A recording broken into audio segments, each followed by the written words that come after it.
COVID was a tough period for everyone, but fortunately we live in an era where we have the internet. We've got books, we've got windows into the world through so many different means. Hello and welcome to Soul Talk with Wura. I am your host, Wura Grant. Welcome to Season 4. Soul Talk is a place where powerful, life-transforming topics and conversations are shared, and it helps to build a truly soulful life. First of all, if you are tuning in for the first time, welcome. But don't forget to subscribe to my channel by clicking on the subscription button, and don't miss another show by clicking on the notification bell. So today I am so excited to have a mentor, a sister, a friend, a confidant on the show today. She happens to be my older sister. Nika is a dynamic, solutions-oriented personality who has worked in the tech industry at Fortune 100 companies like IBM, General Motors, as well as innovative startups. Her career spans over 20 years with expertise in product development, client interaction, and integration of cross-cultural and cross-functional teams across various geographical locations. She holds a bachelor's degree in mechanical engineering from Michigan State University and a master's degree in engineering, management, and leadership from Purdue University and the Thunderbird School of Global Management. She is an avid inventor who has 3 United States patents and numerous publications within the tech space. In light of her background in the tech industry and her keen passion to share and inspire those around her about the wonders of science, technology, engineering, art, and math, she founded the Omoterra Comfort Engineering Science and Arts Scholarship that benefits school-aged children. Through words of encouragement, she says, "I ask my children how they want the world to be a better place." And she values creativity, authenticity, and growth. And the most important thing is, she is my sister. Welcome to Soul Talk, Nika. Thank you so much, Wura, for inviting me. I'm really glad to be here again. I know. It's wonderful. We had you on Season 3, Yes. and we didn't have enough time. I hope we're going to be able to finish everything we weren't able to pick up in Season 3. But thank you so much for coming again. One of the greatest things of having you as my sister is you said yes, and I didn't expect you to say no. Well, that's one of the perks of being a sister. That's one of the perks. But, like I said in Season 3, you've been such a huge inspiration to me. Just growing up as little girls, not having that exposure to tech, but having someone like you to blaze the trails. You are the reason, I tell you this all the time, you are the reason why I studied electrical engineering. Yes. Because I saw your hard work, your perseverance, and you were very technical, very strict too at the time. I have to tell you guys, she is strict then, but now it's like she's wonderful. Really? But, you've been such an inspiration to me, and I'm so happy that you have taken this passion and you now want to translate that to help other girls and young children go into tech, because as you know, it's a field that you don't have a lot of people of color or girls in, right? When I was graduating, we both went to the same college, Michigan State. Yes. When I was graduating, very few girls in engineering, right? And so just being able to have that one person show the path, and that's why I'm so excited that you are now taking this passion to expand it to more people so they can have that. So thank you for what you do. Thank you, Wura. I'm always touched every time you tell me that. And it's always new to me, and I'm really glad to be an inspiration, and you're an inspiration to me too. I can't cry because I want to keep my mascara on. But, I wanted us to first start off, before we even got into the meat of the interview, with some fun activities. All right. So, what was the last book you read? The last book I read was The Brain Book. I don't remember the exact title, but The Brain Book by Sanjay Gupta. And it just talks about keeping your brain, fit. And I just love that book. So much insight in that book. Awesome. I need to go get it. So I'm on a mantra now where I'm reading like 10 books, trying to read more books. But wow, that's wonderful. Audible, it's when I'm driving because I don't have time to sit down. Yes, that's what I read it on. Awesome. Yes, So that's what I read it. Yeah. Now, the next question. What is your favorite genre of music? Genre, I don't have a favorite because I listen to everything. So I listen to jazz, new age jazz. I like country. I like country. I love country. Faith Hill, all of those countries. I love it. I've loved that since I can remember.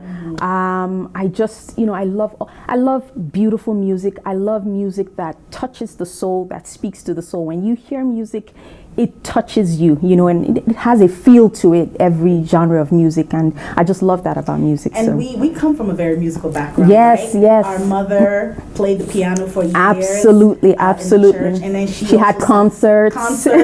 So you wonder why I'm doing music now, right? Yeah. The apple doesn't fall too far from the tree. Yeah. But I wanted to throw this in here. Do you remember you really enjoyed Phil Collins? Yes, I did. Thanks for bringing that up. At first I was like, why does she like Phil Collins? But then now when I listen to his music, I just see myself smiling, just being so happy, warm fuzzies. In high school, it was a group of us girls, and I think we all had a crush on Phil Collins. So we would get to the point of we would write all the lyrics, and we would pass that between ourselves like that was some great thing to have, and then we would pass the tapes between ourselves. Back then we used actual tapes. So I'm gonna add to that. So when in my time we graduated from writing the lyrics, they actually had a company that would print the lyrics in magazines. And we would buy you would buy it, and then we actually come to school and say the new latest song, all the lyrics would be there. Yeah. So good old days. Yes, right? yes. And always love Phil Collins. Yeah. So, with what you're doing now, so you're an engineer. Yes. And you've been doing this for years, right? Oh, yes. For Fortune 100 companies in the U.S. So how does your work play into this ministry that you're beginning to build? Well, there's something that I coined this for myself about over, I'd say, a year ago. And it came to me and I just thought, ministry through profession. So that's really my mantra. That's what I do, is whatever I'm doing, it has to be meaningful.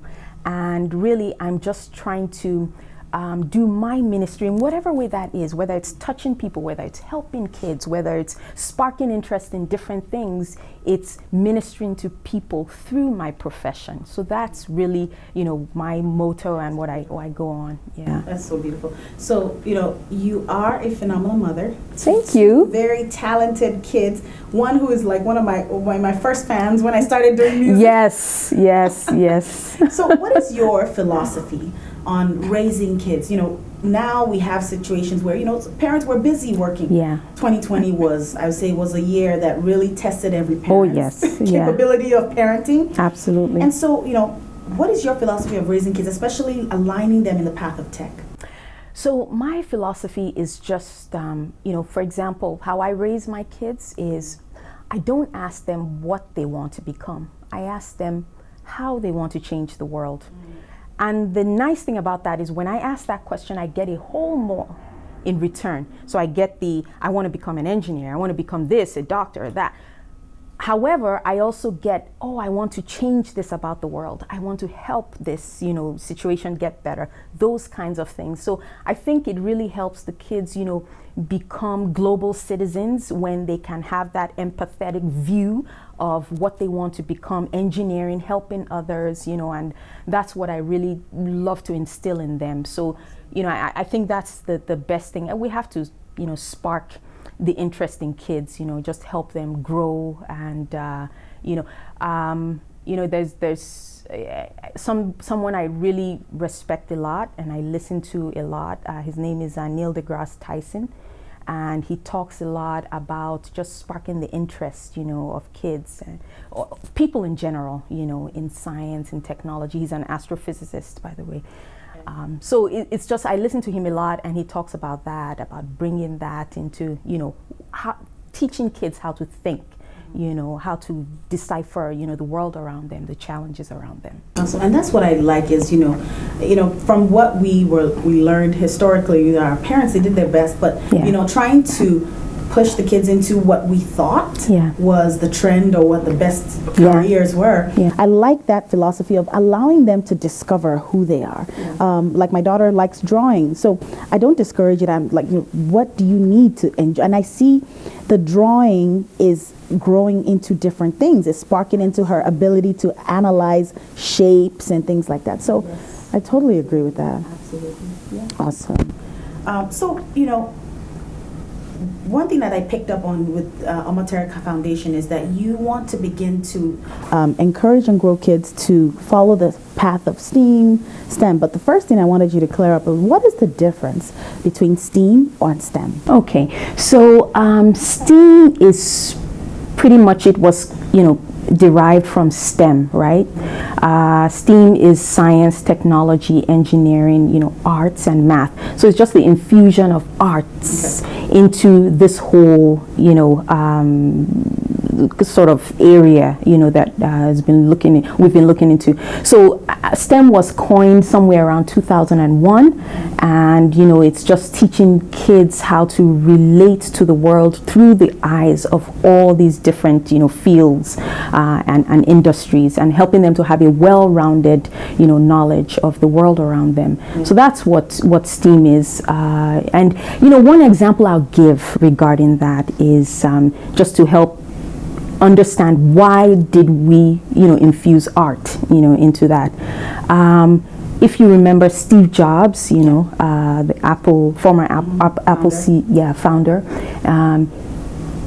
he said at one point that the one reason why we have the kind of typefaces and beautiful fonts that we have, coming from the first Macintosh, computer, up until what we have today in iPhones and all that, was him just sort of wandering and finding himself in a calligraphy class. Wow. So this is where he learned about typography, so that when he was in this place of life where he was building the first Macintosh, he was able to look at that experience and say, what would make this difference? How can we, look at the typefaces, and how do we space the fonts, properly to make a beautiful, text? And that's the difference. And then I think, Windows also followed after that and did the same thing. So it's very important, and that's what a lot of employers want right now, is you have to have both left and right brain thinkers. You want the whole package for kids. Yes. Yeah. And you're so correct, because what I realized is the trend of interviewing has totally changed now. When employers are looking for people to hire, they're not only looking at you had 4.0 GPA, you went to this college. Yeah. It's more the soft skills. Absolutely. So, for example, if like my daughter, she likes to draw, what can you transition from that skill into what we're trying to do here? Like if you're working for a creative agency. So I really like the direction of, where STEAM and STEM is taking people. And I see that public schools are really doing their best to begin to nurture them. So why is it so important why we're starting very young? Yeah, absolutely. So why is it important that why they're starting so young? Oh, it's very important because we have to teach children how to decipher the world around them, as I said, and the objective truth. So again, going back to my famous astrophysicist Neil deGrasse Tyson. One of the things he said was, and I recently ran across this, and so that's why it's fresh in my memory, is he said that, there are three truths in life, right? There's your personal truth, then there's your political truth, and then there's the objective truth.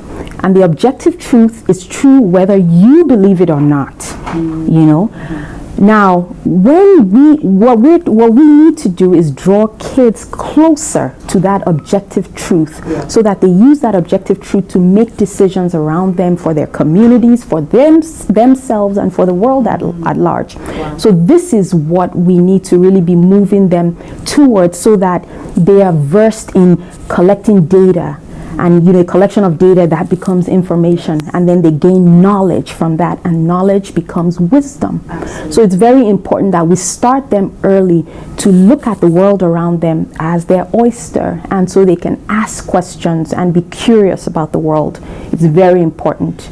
And not be affected by the bias, Right. so early in their life. So one of the things that I wanted to kind of throw a curveball, right, is, with the pandemic that happened in 2020, a lot of us parents really had to pivot and pivot fast. Yeah. And so, great, we had all these great strategies or thoughts, so I want my child to go to ball and maybe put them in this art place. And so parents now had to sit down and say, okay, what activities can I create for my child? Yeah. So as you start thinking of things like that, what are the things that parents, and you don't have to have a lot. Yeah. What can they do to begin to encourage or inspire their children into tech? So, it's very easy, and at the same time it's overlooked a lot, but it's just helping them experience the world around them. When I was growing up, when I was younger, there were so many, at first, everyone thought, oh, you're going to be a lawyer. That's what they would tell me, because I talked a lot, number one. I don't think you outbeat me. I was the talker. Yeah, you on the noisemaker list. Yeah, you were number one, and then I was next. But I asked a lot of questions too, and I wasn't scared. I'd ask adults, I'd question things, So everyone thought, my parents thought, you're going to be a lawyer, right? And then it switched to, oh, you're going to be an architect, because I began to I liked drawing lines. I would draw beautiful houses, in elementary school, rather than the smooth shapes, maybe because I wasn't good at that, so I decided, I'm just going to use my ruler and draw, And from there, I began to venture into engineering and doing all that. So it's been, really a growth process. And I think your question was more of how do parents, what yeah, they have, with what they have, inspire them. Exactly. And one of the points I wanted to bring up in saying that is that my father, he was part of this group. Father? Our father, yes. I'm claiming him right now. Dad. No, he's my dad too. He was part of this group. You remember the radio amateur group, yes, where he would call people all over the world, and they would just codes, all that. And I remember one particular summer, he gave me a bunch of just broken antennas, all kinds of things like that, and he said, here, make this, use this for something, play with this, and I took that. It was junk to him, but he thought, if you could put this together, maybe you could make something, and I started looking at that, and I was putting things together. But that sparked my interest, in engineering, technology. And then when I, grew a little bit more in high school, I had that spark already in me. Your brain was already formed. Exactly, exactly. Okay. And I didn't want to be boxed in, which is why I chose engineering, as my path. But in saying that, it's just, parents, don't be limited in what you share with your kids. It could be a trip to the beach, teaching them about different things about the world around us, it sparks the interest. So I know COVID was a tough period for everyone, but fortunately we live in an era where we have the internet. We've got books, we've got windows into the world through so many different means. So I think that parents really have, can do a lot. Yeah. And even when I go To Barnes and Noble, they have toys that spark interest, and they're not expensive. They're things that, like my 3-year-old, he likes to play with these magnetic toys. You stick them together and create all sorts of shapes. So instead of just focusing on the other kind of toys, start buying toys that are more building. And there was a kit. I remember that you started working with to build for kids. Can you share a little bit about that? Oh yes. So I started ordering these kits. They're called Kiwi kits, and they're really like STEAM kits. They come in all different different areas of STEAM, so science, engineering, arts, and all of that. But it's just kits that kids get. They build it into different things, and that sparks their interest in STEAM and just in technology. So that was last year. The workshops we did were around that, and we were able to give those as gifts to kids since we couldn't go out because of COVID. And yeah, but I'm sure opportunities like that are going to come up. So what are your future plans now for kids or families that want to inspire their kids and want to connect with you?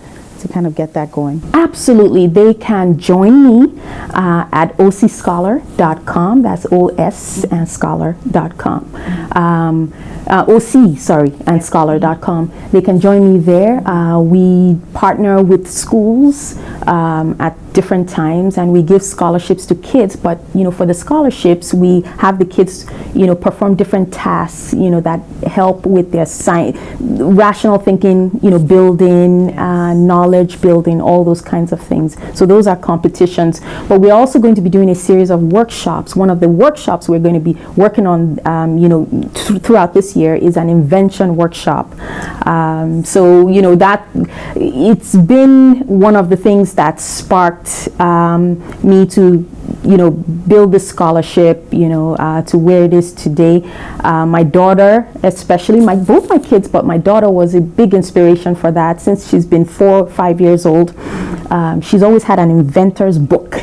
Of course, the influence was there. She saw me doing mine, but she would tell me, "Mommy, can I have a sketch pad?" And I buy her those. And so till today, she has her inventor's notebook, and she draws all kinds of inventions in there.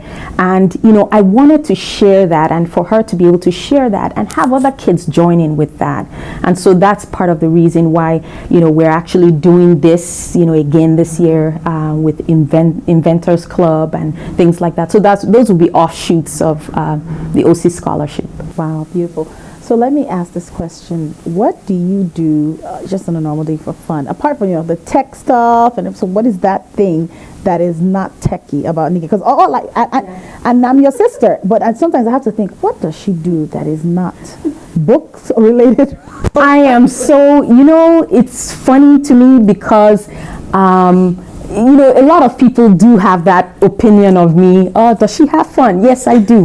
As a matter of fact, this coming weekend, I'm actually looking into speakeasy clubs around the town. So, if you remember the Roaring 20s, yes.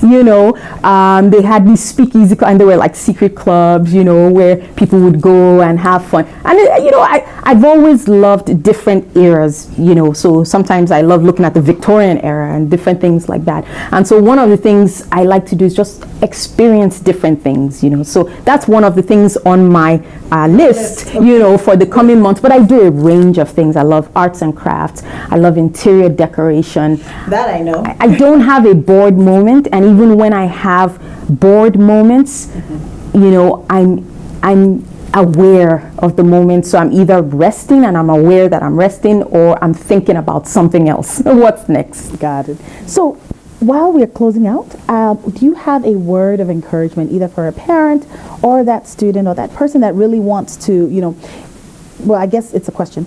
Is it at what point, I don't think it's too late, number one, to do anything, but when, or let me word it this way.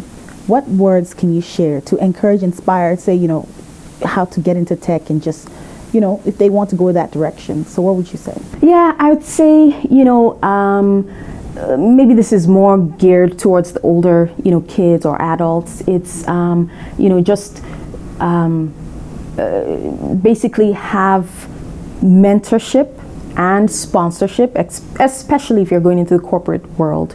There's a difference between mentorship and sponsorship. Have that, in your arsenal. Volunteer. When I don't know enough about a subject, I volunteer in that field or area so that I find out more, and that has really helped me. One of the things I'm doing right now is I volunteer on the Native American Council at IBM, where we right now I'm a focal for some Native American colleges, and so I want to just expand my knowledge in different things. We of course have some Native American roots, so that also helped me to push me towards that. But it's just doing different things like that, volunteering, and most of all just keeping the spark going. When you can't have that spark in certain situations, change your environment, travel.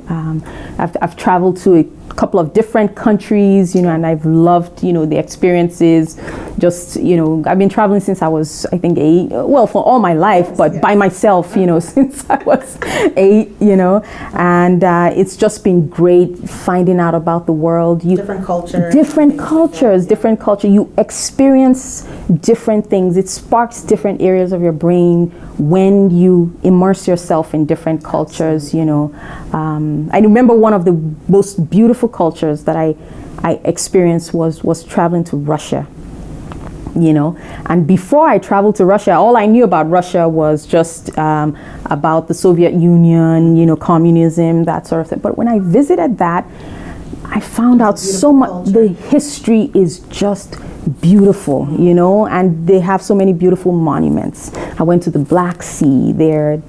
I learned about Mother of Pearl, there.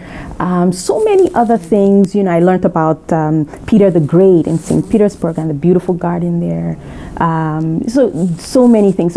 But travel, have mentorship, have sponsorship, for you, for your kids, and I think it'll all come together, Nika, thank you so much for Thank joining you me for again having on me. Soultalk. I mean, it's always so inspiring. I want to go on and on and on, but I know that time, right? So again, thank you so much. This has been on fun. Soultalk, and I'm sure you'll be back. I mean, you're my sister, so it's not, anytime you call, yeah. I'm not taking advantage of you. But No, not at all. I enjoy. I just love speaking to you and let the world Hear what you have. So again, thank you, and I hope you join us again. I've enjoyed being here. Thank you. So there you have it. I've been talking to my very beautiful sister, Nike. And, Nike, again, thank you. I love you so much. As always, don't forget to subscribe to our YouTube channel and visit me at soultalkwithwura.com. Again, don't forget to continue to live a soulful life. Continue to be the best version of yourself. And you know what? It's never too late to pick up a new field, right? Even if it's, learning something new on YouTube, related to tech. I'm realizing now that I'm learning so much on YouTube, and, just like Nikki was saying, you don't need much to be or become what you want to be, the best version of yourself. So again, until next time, I can't wait to have you guys again. Have a wonderful week.